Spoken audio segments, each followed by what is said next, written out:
नमस्कार विद्यार्थियों, मैं Subhash Chandra Paliwal, assistant professor geography, government college Deeg Bharatpur. मानव भूगोल में हम पढ़ रहे थे विश्व की जनजातियाँ, उसके बाद हम अध्ययन कर रहे थे भारत की प्रमुख जनजातियाँ का। आज इसी श्रृंखला में हम बात करेंगे नागा जनजाति की। एक बात और, सबसे पहले मेरे चैनल को सब्सक्राइब करना है, जिससे आगामी जो भी वीडियो हैं वह आपको नोटिफिकेशन मिल सके और उपलब्ध हो सके। तो चैनल को सब्सक्राइबर ज़रूर करें। आज हम बात करेंगे नागा जनजाति की। नागा जनजाति का सामान्य परिचय, नागा जनजाति का निवास क्षेत्र और नागा जनजाति का उद्भव। नागा जनजाति है, यह मुख्य रूप से जो भारत का उत्तरी पूर्वी पर्वतीय प्रदेश है,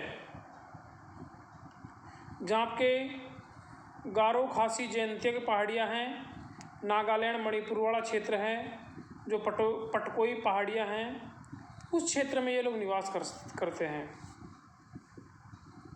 जो नागा जनजाति है उत्तरी पूर्वी भारत की प्रमुख जनजाति है। इसका मुख्य रूप से निवास जो क्षेत्र है वो नागालैंड है, परंतु नागालैंड के बाहर भी यह जनजाति निवास करती है।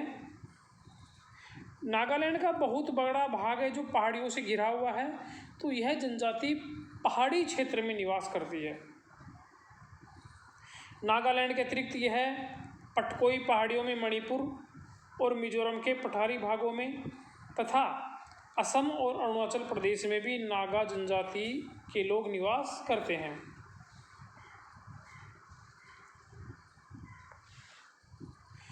नागा पर्वत की जो सबसे ऊंची चोटी है सारामती, जिसकी ऊंचाई 3826 मीटर ऊंची है, तो ये लोग नागा पर्वत पर ही निवास करते हैं। कहने का मतलब है कि नागा जनजाति मैदानी भागों में नहीं रहती, पर्वतीय भागों में है। तो इस क्षेत्र में मैदानी क्षेत्र का अभाव है। या तो यहाँ पर घाटियाँ हैं या पर्वत श्रृंखलाएँ। घाटियाँ भी बहुत गहरी है, अतः नदियों का प्रवाह यहाँ बहुत तेज है। इस क्षेत्र की जलवायु यानी कि नागा जनजाति का जो निवास क्षेत्र है, यहाँ की जलवायु आर्द्र है, वर्षा अत्यधिक होती है। यहाँ की मुख्य उपज चावल है।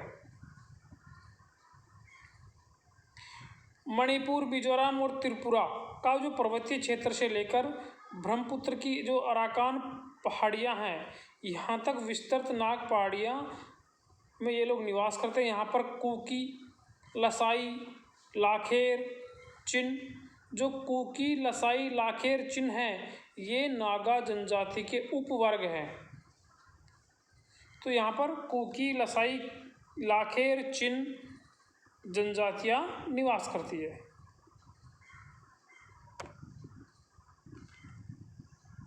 नागा जनजाति का उद्भव, अधिकांश विद्वान ये मानते हैं कि जो नागा शब्द को नागाओं के नंगे रहने से संबंधित मानते हैं, कि नागा जनजाति इसलिए पड़ा इनका नाम क्योंकि ये शरीर पर बहुत कम वस्त्र पहनते हैं और अधिकतर क्या रहते हैं, नंगे रहते हैं। दूसरी ओर विद्वानों की कन्या मंडली यह मानती है कि नागा शब्द को नाग से बना हुआ मानते हैं, जिसका अर्थ होता है सांप, क्योंकि ये लोग जो नागा जनजाति है सर्प के पूजक है, अतः उनका नाम क्या पड़ा, नागा पड़ा। कुछ अन्य विद्वानों का मत है कि संस्कृत के नग से नागा बना है और नग का अर्थ होता है पर्वत। देखो तो एक 3 श्रेणी के विद्वान हो गए। विद्वानों की एक श्रृंखला ये मानती है कि अधिकांश नागा जनजाति नंगे रहते हैं, इसलिए इनका नाम नागा पड़ा। दूसरी तरफ के विद्वान ये कहते हैं कि नागा जनजाति के लोग चूंकि सर्प को पूजते हैं, नाग देवता को पूजते, इसके लिए इसका नाम नागा पड़ा। अन्य कुछ विद्वान वो मानते हैं कि पर्वत को संस्कृत में बोलते हैं नग, और ये नग के ऊपर निवास पर्वतों पर रहते हैं, पहाड़ी क्षेत्रों में रहते हैं, तो इसलिए इनका नाम क्या पड़ा, नागा पड़ा। नग का अर्थ होता है पर्वत। ये लोग चूंकि पर्वतों पर रहते इसलिए इन्हें नागा कहा गया।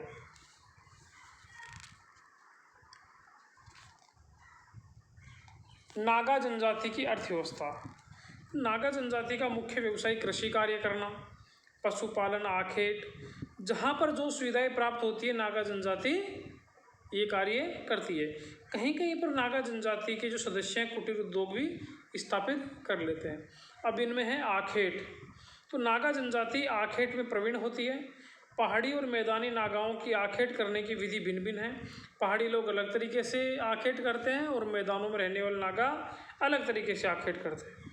जंगलों से जानवरों को खदेड़कर नदियों के खादर में लाकर भालों से मारना सभी नागाओं में प्रचलित है। जंगल की तरफ जाते हैं, जानवरों को खदेड़कर नदियों के मैदानों तरफ लाते हैं, वहाँ से भालों से मारते हैं। ये जनजाति शिकार में प्रमुख हथियार तीर कमान, मतलब इनके हथियार क्या क्या है देखो, तीर कमान, भाला तथा दाव का प्रयोग करती है। दाव, तो दाव हथियार है जो नागा जनजाति का प्रमुख हथियार है। इनका सर्वाधिक प्रिय हथियार दाव है जो अनेक कार्यों में उपयोग में आता है। दाव फरसे के समान होता है और तीर पर विष लगाकर मारम नागाओं में बहुत प्रचलित है। जो मारम नागा है वो तीर के ऊपर विष लगाकर जानवरों का शिकार करते हैं। कृषि कार्य करना, ये लोग मुख्य रूप से झूमिंग कृषि करते, स्थानांतरित कृषि करते हैं। पहाड़ी क्षेत्र में रहने वाले नागा पहाड़ों को काटकर सीढ़ीनुमा खेत तैयार करके अब कृषि कार्य करने लग गए हैं, परंतु अभी भी कई क्षेत्रों में स्थानांतरित कृषि ही की जाती है, जिसे उस क्षेत्र में झूमिंग कृषि कहते हैं। जंगलों को काटकर व साफ करके भूमि पर एक स्थान पर 2 या 3 वर्ष तक कृषि की जाती है। बाद में लंबे समय के लिए उस भूमि को परती छोड़ दी जाती है। इसी बीच में इस पर पुनः झाड़ियाँ उगाती है, तब फिर उन्हें साफ करके कृषि करते हैं। इस तरह ये क्या कहलाती है, स्थानांतरित कृषि। सीढ़ीदार खेत बनाने से भूमि अपरदन और कटाव रुक जाता है। फसलों की सिंचाई के लिए लोग तालाब, नहरों का उपयोग करते हैं। ये लोग कहीं कहीं पर बाग भी लगाते हैं। बागवानी फसलों के उत्पादन में संतरा, सेब, नाशपाती और तथा कहीं कहीं पर चाय का उत्पादन भी करते हैं। इस प्रदेश की मुख्य जो फसल है नागा क्षेत्र की वह है पहाड़ी धान। कुटीर उद्योग, नागा जनजाति का मुख्य कुटीर उद्योग धागों द्वारा कपड़ा बुनना है। उत्तरी पूर्वी भारत की अधिकांश आदिम जनजाति द्वारा छोटे करघों के माध्यम से कपड़ों की बुनाई की जाती है। इनका मुख्य कुटीर उद्योग मोटा कपड़ा बनाना है। ये लोग चटाइयाँ, टोकरियाँ भी बनाती हैं और इनके समाज में लोहार को बड़े आदर भाव दृष्टि से देखा जाता है। और जो लोहार होता है वो प्रत्येक गांव में रहता है और कृषि के लिए क्या बनाता है, औजार बनाता है। मछली पकड़ना, यह जनजाति मछली पकड़ने का कार्य तालाबों एवं नदियों में करती है। पहाड़ी भागों के नीचे स्थित तालाबों में जालों, टोकरों, भालों की सहायता से मछलियाँ पकड़ती हैं। इनके निवास क्षेत्र क्या है, मतलब इनका आवास कैसा है, मानव अधिवास।